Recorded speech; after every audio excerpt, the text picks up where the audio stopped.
अस्सलाम वालेकुम। सीखें यूट्यूब चैनल पर आप सब दोस्तों को खुशामदीद। आज की वीडियो का टॉपिक ही ब्लॉगिंग के ऊपर है। अगर आप नए ब्लॉगर हैं तो आपने इस वीडियो को एंड तक देखना है। आज की वीडियो में मैं आपको ब्लॉगिंग के बारे में कुछ अहम बातें बताऊंगा।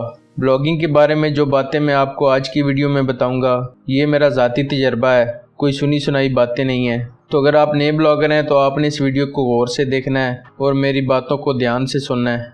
हो सकता है मेरी ये बातें आपके काम आ जाएं। सबसे पहले बात कर लेते हैं कि ब्लॉगिंग क्या है और किस तरीके से हम ब्लॉगिंग से पैसा कमा सकते हैं।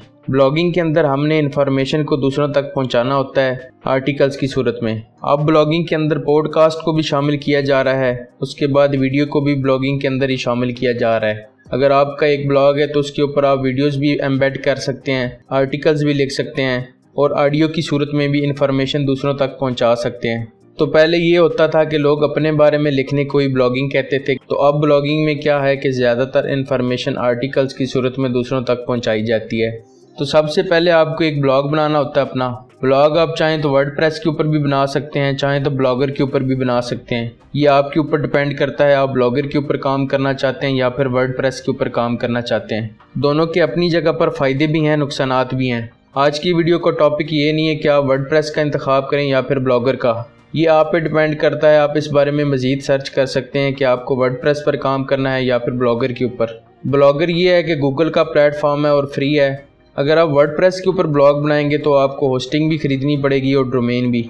ब्लॉगर के ऊपर ये होता है कि आप फ्री में ब्लॉग बना सकते हैं। अगर आप डोमेन नहीं भी खरीदते तो आपको फ्री में डोमेन मिल जाती है जिसके साथ blogspot.com लगा होता है। उसके अलावा आपको ब्लॉगर के ऊपर होस्टिंग की ज़रूरत नहीं होती। अगर आप चाहें तो कस्टम डोमेन ऐड कर सकते हैं। जैसे ये मेरा ब्लॉग आपको नज़र आ रहा है lifestyle92.com। अब ये ब्लॉगर के ऊपर ब्लॉग बना हुआ है, इसके अंदर मैंने कस्टम डोमेन ऐड की हुई है। ये देखें, इस ब्लॉग के ऊपर गूगल एडसेंस के एड्स भी चल रहे हैं। तो ब्लॉग बनाने के बाद आप किन तरीक़ों से पैसे कमा सकते हैं। ब्लॉग बनाने के बाद जी अब बारी आती है कि हम पैसे कैसे कमा सकते हैं। सबसे पहली चीज़ जो होती है एड नेटवर्क्स होते हैं। सबसे जो मशहूर और अच्छा काबिल एतमाद एड नेटवर्क है वो है जी गूगल एडसेंस। ब्लॉग बनाने के बाद उसके ऊपर आर्टिकल्स लिखने के बाद अपने ब्लॉग की सेटिंग करने के बाद आपको क्या करना होगा, गूगल एडसेंस की अप्रूवल लेनी होगी। अप्रूवल लेने के बाद आप गूगल एडसेंस के ऐड अपने ब्लॉग के ऊपर लगाएंगे, उससे आपकी अर्निंग होगी। उसके अलावा आप अफिलिएट मार्केटिंग भी कर सकते हैं। अफिलिएट मार्केटिंग में ये होता है कि आपको अपने ब्लॉग के ऊपर अफिलिएट लिंक लगाने होते हैं। अगर आपके लिंक से कोई परचेज़ करेगा तो आपको उसका कमीशन मिलेगा। नए ब्लॉगर्स के लिए अगर एफिलिएट मार्केटिंग की बात की जाए तो सबसे अच्छा इदारा अमेज़ॉन एफिलिएट है। इसके ऊपर मैं मज़ीद वीडियोस भी बनाऊंगा कि आप ब्लॉग बनाकर किन किन तरीक़ों से पैसे कमा सकते हैं। यहाँ पर मैं आपको एक और बात बता दूँ, हमेशा आप ब्लॉग उस टॉपिक के ऊपर बनाएं जिसके अंदर आपका इंटरेस्ट हो, आप उस टॉपिक के ऊपर आर्टिकल्स भी लिख सकें। ऐसा नहीं होना चाहिए कि आप ब्लॉग बना लें और आप ब्लॉग किसी ऐसी निश के ऊपर बनाएं कि जिसके अंदर आपका इंटरेस्ट ना हो और आपसे आर्टिकल्स लिखने ना हो। तो जब भी आप ब्लॉग बनाएं तो आप एक ऐसी निश का इंतखाब करें कि जिसके अंदर आपका इंटरेस्ट हो और आप उसके ऊपर आसानी से लिख सकें। तो यहाँ पर ब्लॉगिंग के अंदर सबसे अहम चीज़ जो होती है वो लिखना होता है। जब तक आपको आर्टिकल्स लिखने नहीं आएंगे आप ब्लॉगिंग के अंदर कभी भी कामयाब नहीं हो सकते। ये बात नए ब्लॉगर्स के लिए कड़वी ज़रूर होगी, लेकिन इस बात में हकीकत है। ब्लॉगिंग फील्ड में कहा जाता है जी कि कंटेंट इज़ किंग, कि कंटेंट ही यहाँ पर किंग है, क्योंकि ब्लॉगिंग के अंदर आपके आर्टिकल्स ही आपकी पहचान है। अगर आप अच्छा लिखेंगे या पढ़ने वाले रीडर्स को आप अच्छा एक्सपीरियंस देंगे तो वो आपकी ब्लॉगिंग को अप्रिशिएट भी करेगा और आपके ब्लॉग का बार बार विज़िट भी करेगा, आपके आर्टिकल्स को पढ़ेगा। इससे क्या होगा कि आपको ज़्यादा से ज़्यादा फ़ायदा मिलेगा। आपने टॉपिक का इंतखाब कर लिया, आपने ये भी सोच लिया कि मैंने ब्लॉगर के ऊपर ब्लॉग बनाना है या फिर वर्डप्रेस के ऊपर। तो अभी फ़िलहाल सीखें यूट्यूब चैनल के ऊपर ब्लॉगर सीरीज़ चल रही है, तो जब हम वर्डप्रेस के ऊपर आएंगे तो वर्डप्रेस के बारे में भी बात करेंगे। लेकिन आज की वीडियो में सिर्फ मैं ब्लॉगर के ऊपर बात करूंगा, क्योंकि ब्लॉगिंग की फील्ड में आने वाले लोग जो है वो अपनी शुरुआत ब्लॉगर से ही करते हैं, क्योंकि ये एक फ्री प्लेटफॉर्म है। यहाँ पर आप फ्री में ब्लॉग बना सकते हैं, यहाँ पर आप बहुत सी चीज़ें फ्री में सीख सकते हैं। इसके बाद अगर आप चाहें तो आप वर्डप्रेस पर जा सकते हैं। तो इसलिए मैंने सीखें यूट्यूब चैनल के ऊपर सबसे पहले ब्लॉगर का कोर्स बनाया है ताकि नए आने वाले लोगों को ज़्यादा से ज़्यादा फ़ायदा हो। अब बात कर लेते हैं डोमेन की। ब्लॉगर के ऊपर जब हम ब्लॉग बनाते हैं तो हमें एक डोमेन ब्लॉगर की तरफ से फ्री मिलती है जिसके साथ blogspot.com लगा होता है। इस डोमेन के अंदर भी कोई खामी तो नहीं होती, लेकिन बेहतर यही है, मैं आपको यही मशवरा दूंगा, अगर आप ब्लॉगिंग को सीरियस लेना चाहते हैं और आप ब्लॉगिंग को लंबे अरसे तक करना चाहते हैं तो मेरा आपको यही मशवरा है कि आप कोई कस्टम डोमेन खरीद लें। वो डोमेन .com की हो सकती है, .net की हो सकती है या .pk की हो सकती है। अगर आप .com की डोमेन लेंगे तो ये डोमेन आपको 1500 से 1600 रुपये की मिल जाएगी, और अगर आप .pk की डोमेन लेते हैं तो ये आपको 2400 से 2500 के दरमियान मिल जाती है। .pk की जो डोमेन होती है वो 2 साल के लिए होती है, और जो .com की डोमेन है वो 1 साल के लिए होती है। तो जब आप डोमेन खरीद लेंगे, आपका 1500-1600 रुपये इसके अंदर इन्वेस्ट हो जाएगा, तो फिर आप इस चीज़ को थोड़ा सीरियस लेंगे, क्योंकि इसके अंदर आपके थोड़े पैसे इन्वेस्ट हो जाएंगे और आप ब्लॉगिंग को थोड़ा सीरियस लेना शुरू हो जाएंगे। तो इसलिए मेरा आपको मशवरा है कि आप एक कस्टम डोमेन खरीद लें। सबसे पहली बात जो अहम मैं आपको बताने लगा हूँ ब्लॉगिंग के बारे में, आपने किसी ऐसे टॉपिक के ऊपर ब्लॉग बनाना है जो कि मैक्रो निश हो। फॉर एग्जांपल मैं आपको अगर मिसाल दूं कि जैसे आप ऑनलाइन अर्निंग के ऊपर ब्लॉग बनाते हैं, तो ऑनलाइन अर्निंग के अंदर ब्लॉगिंग भी आ जाता है, यूट्यूब भी आ जाता है, फेसबुक भी आ जाता है। तो अगर इन सारे टॉपिक्स को आप लेकर ऑनलाइन अर्निंग के ऊपर ब्लॉग बनाएंगे तो ये मैक्रो निश ब्लॉग कहलाएगा। तो अगर आप ऑनलाइन फील्ड के अंदर सिर्फ ब्लॉगिंग को लेते हैं तो ये मैक्रो निश ब्लॉग कहलाएगा। अगर आप सिर्फ ब्लॉगिंग के अंदर एसईओ के टॉपिक के ऊपर ब्लॉग बनाते हैं तो ये माइक्रो निश ब्लॉग कहलाएगा। तो बेहतर तो यही होता है कि आप मैक्रो निश या माइक्रो निश ब्लॉग बनाएं।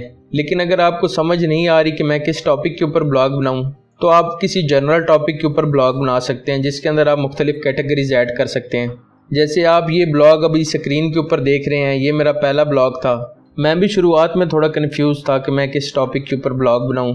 तो मैंने क्या काम किया कि जिन टॉपिक्स के अंदर मेरा इंटरेस्ट था या मुझे नॉलेज था, उन टॉपिक्स को मैंने अपने ब्लॉग के अंदर लिखना शुरू कर दिया, और इस तरह से ये मेरा एक ब्लॉग बन गया।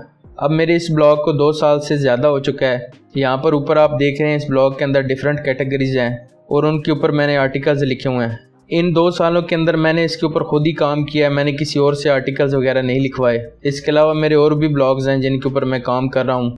तो इस तरीके से आप भी अपना ब्लॉग स्टार्ट कर सकते हैं। जैसे जैसे आपको समझ आएगी, आपको मैक्रो निश और माइक्रो निश का पता चलेगा और आपको लगेगा कि यार मेरा इस फील्ड के अंदर ज़्यादा नॉलेज है और इस टॉपिक के ऊपर मैं अच्छे तरीके से लिख सकता हूँ, आप उस टॉपिक के ऊपर अपना ब्लॉग बना सकते हैं। ब्लॉगिंग में आने वाले नए लोग कंफ्यूज होते हैं कि यार हम आर्टिकल्स कैसे लिखेंगे। तो जब मैं भी ब्लॉगिंग के अंदर आया था तो मेरे लिए भी ये मसला था कि यहाँ तो ये होता है कि आपको किसी टॉपिक के ऊपर लिखना होता है और आपको वर्ड्स का भी ख्याल रखना है कि यार 500 से कम नहीं लिखना, कम से कम 500 वर्ड्स का लिखना है या 1000 वर्ड्स का लिखना है। तो ये एक पाबंदी सी बन जाती है कि आपने इतने वर्ड्स के अंदर ही लिखना है या इससे कम नहीं लिखना आपने। तो आर्टिकल्स लिखना कोई बड़ा मसला नहीं है। इसके लिए आपको क्या करना पड़ेगा कि आपको कहीं से शुरुआत करनी पड़ेगी लिखने की। लिखना एक आदत है, ज़रूरी नहीं है कि जो भी बंदा ब्लॉगिंग करता है वो पैदाइशी तौर पर ही अपने अंदर आर्टिकल्स लिखने का टैलेंट लेकर पैदा हुआ है। कोई भी ब्लॉगर अगर 1000 वर्ड्स का या 2000 वर्ड्स का आर्टिकल लिख रहा है तो उसे यहाँ पहुँचने में थोड़ा टाइम लगा है, उसने प्रैक्टिस की है। प्रैक्टिस के बगैर आप नहीं लिख सकते, और अच्छा लिखने के लिए आपको पढ़ना पड़ेगा। अच्छी अच्छी बुक्स पढ़ें, अच्छी वीडियोस देखें, आर्टिकल्स पढ़ें। पढ़ने से क्या होता है कि जब भी हम किसी टॉपिक के ऊपर लिखने लगते हैं तो हमारे पास उस टॉपिक को लेकर अच्छी खासी नॉलेज होती है और हम उस नॉलेज को इस्तेमाल करते हुए एक अच्छा आर्टिकल लिख सकते हैं। तो अगर आप ब्लॉगिंग करना चाहते हैं और ब्लॉगिंग फील्ड में कामयाब होना चाहते हैं तो सबसे पहले आपको पढ़ने की आदत डालना होगी। डेली आपको कम से कम आधा घंटा या 1 घंटा कुछ ना कुछ पढ़ना पड़ेगा। आप आर्टिकल्स पढ़ सकते हैं, आप न्यूज़ पढ़ सकते हैं, आप अच्छी बुक्स पढ़ सकते हैं। इसके अलावा आपको क्या करना होगा, आपको लिखने की प्रैक्टिस करनी होगी। तो नए ब्लॉगर्स के लिए सबसे अच्छी जगह जो है वो है फेसबुक। आप फेसबुक के ऊपर अपना पेज बना सकते हैं, आप फेसबुक के ऊपर अपना ग्रुप बना सकते हैं, या फिर आप डिफरेंट ग्रुप्स के अंदर अपनी पोस्ट शेयर कर सकते हैं। आप किसी टॉपिक के ऊपर आर्टिकल या पोस्ट लिखकर उसके अंदर शेयर कर सकते हैं। इससे क्या होगा, एक तो आपको लिखने का एक्सपीरियंस होगा, दूसरा ये होगा कि आपके फॉलोअर्स में इजाफा होगा। तो आने वाली वीडियोस में मैं आपको बताऊंगा कि आर्टिकल किस तरीके से लिखते हैं, मैं ख़ुद आर्टिकल किस तरह से लिखता हूं, और एक नया ब्लॉगर किस तरीके से आसानी से आर्टिकल लिख सकता है। आर्टिकल्स लिखने के अंदर शॉर्टकट्स भी इस्तेमाल किए जाते हैं, मुख्तलिफ सॉफ्टवेयर्स या टूल्स का इस्तेमाल किया जाता है। तो उनसे लिखे गए आर्टिकल्स के अंदर कोई दम नहीं होता, कोई जान नहीं होती, पढ़ने वाले को ज़्यादा मज़ा नहीं आता। तो वो एक खानापुरी होती है कि बस आपके ब्लॉग के अंदर इतने आर्टिकल्स हैं, या लोगों की सोच होती है कि मेरे ब्लॉग के ऊपर अब इतने आर्टिकल्स हो गए, अब मैं गूगल एडसेंस के लिए अप्लाई कर दूं। या ये हो सकता है कि आप शॉर्टकट टूल्स वगैरह की मदद से आर्टिकल्स लिखें और आपको गूगल एडसेंस की अप्रूवल मिल जाए। लेकिन ऐसे आर्टिकल्स के ऊपर ट्रैफिक बहुत कम आती है। आगे आपकी मर्ज़ी है, आप इन टूल्स का इस्तेमाल करें या फिर ख़ुद से आर्टिकल्स लिखें। इनके ऊपर भी मैं आने वाली वीडियोज़ में बात करूँगा कि कैसे आर्टिकल्स लिखे जाते हैं। अब यहाँ पर सबसे अहम बात, आपने ब्लॉग बना लिया, आपने आर्टिकल्स लिखने शुरू कर दिए। अब जब तक आपके पास ट्रैफिक नहीं आएंगी, लोग नहीं आएंगे, विजिटर नहीं आएंगे, तो आपको अर्निंग नहीं होगी। चाहे आपके पास गूगल एडसेंस की अप्रूवल हो, चाहे आपने अमेज़ॉन का एफिलिएट प्रोग्राम ज्वाइन किया हो, आपको अपने ब्लॉग के ऊपर ट्रैफिक लानी होगी। चाहे आप सोशल मीडिया का इस्तेमाल करें, चाहे आप एसईओ की मदद लें, आपको किसी न किसी तरीके से अपने ब्लॉग के ऊपर ट्रैफिक लानी होगी। अगर सोशल मीडिया की बात की जाए तो सोशल मीडिया में सिर्फ फेसबुक शामिल नहीं है। आपने फेसबुक के ऊपर भी अपना एक पेज बनाना है, आपने पिंटरेस्ट के ऊपर भी अपना अकाउंट बना लेना है। इसके अलावा आपने क्या करना है, आपने फेसबुक का ग्रुप भी बना लेना है, और आप चाहें तो व्हाट्सएप या टेलीग्राम का ग्रुप भी बना लें। आपके पास जितने ज़्यादा सोशल मीडिया अकाउंट्स होंगे, आपको इतना ही फ़ायदा मिलेगा। जब आप अपने आर्टिकल्स को सोशल मीडिया के ऊपर शेयर करेंगे तो एक अच्छा सिग्नल जाएगा गूगल के पास, और गूगल आपकी वेबसाइट को जल्दी से रैंक करेगा। गूगल को लगेगा कि ये वेबसाइट अच्छा मवाद फराहम कर रही है लोगों को। तो सोशल मीडिया अकाउंट्स लाजमी से बनाएं। मैं तो यही कहूँगा कि जब भी आप ब्लॉग बनाने लगें, ब्लॉग से पहले आप सोशल मीडिया के अकाउंट्स बनाएं, उनके ऊपर भी आप कम से कम 2 से 3 माह काम करें। अब जैसे ये देखें, मेरा पिंटरेस्ट का अकाउंट है, यहाँ पे देखें मंथली कितने व्यूज़ आ रहे हैं। तो मैंने पिंटरेस्ट के ऊपर सिर्फ 2 से 3 माह काम किया था, उसके बाद ये देखें यहाँ पर मंथली व्यूज़ कितने आ रहे हैं। अब इससे क्या है कि मेरे ब्लॉग को भी फ़ायदा होगा, मेरे यूट्यूब चैनल को भी फ़ायदा होगा। तो आपने क्या करना है, जब भी अपना ब्लॉग बनाना है उसके सोशल मीडिया के अकाउंट्स लाजमी से बनाने हैं, और उनको अपडेट भी करना है, उनके ऊपर पोस्ट वगैरह आपने करते रहना है। अब बात आती है जी कि ब्लॉगिंग से कितने पैसे कमा सकते हैं। ये अब आपके ऊपर डिपेंड करता है कि आप किस तरह का काम करते हैं और कितने अरसे तक काम करते हैं। कमाने वाले तो ब्लॉगिंग से लाखों रुपया भी कमा रहे हैं, तो आप भी पैसे कमा सकते हैं। ब्लॉगिंग से पैसे कमाने का इन्हिसार आपके ब्लॉग की ट्रैफिक के ऊपर है। जितनी ज़्यादा आपके ब्लॉग के ऊपर ट्रैफिक आएगी, आपको अर्निंग भी उतनी ही ज़्यादा होगी। तो आपने क्या करना है, सबसे पहला आपका फोकस ब्लॉग की ट्रैफिक के ऊपर होना चाहिए। आपने अपने ब्लॉग की ट्रैफिक को बढ़ाना है। तो आपने सिर्फ गूगल एडसेंस की अप्रूवल के ऊपर ध्यान नहीं देना, आपने अपने ब्लॉग की ट्रैफिक भी बढ़ानी है।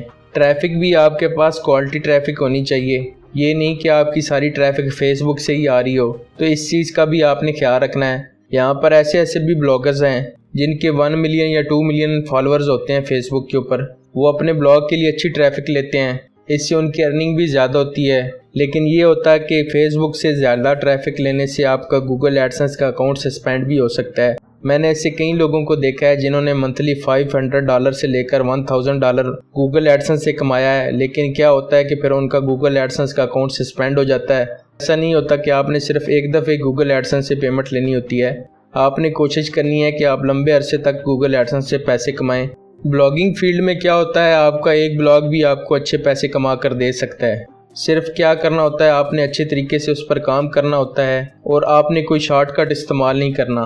जब आप एसईओ के ऊपर ध्यान देंगे, अच्छा आर्टिकल लिखेंगे, तो आपके ब्लॉग के ऊपर ट्रैफिक भी आएगी, आपको अच्छी अर्निंग भी होगी।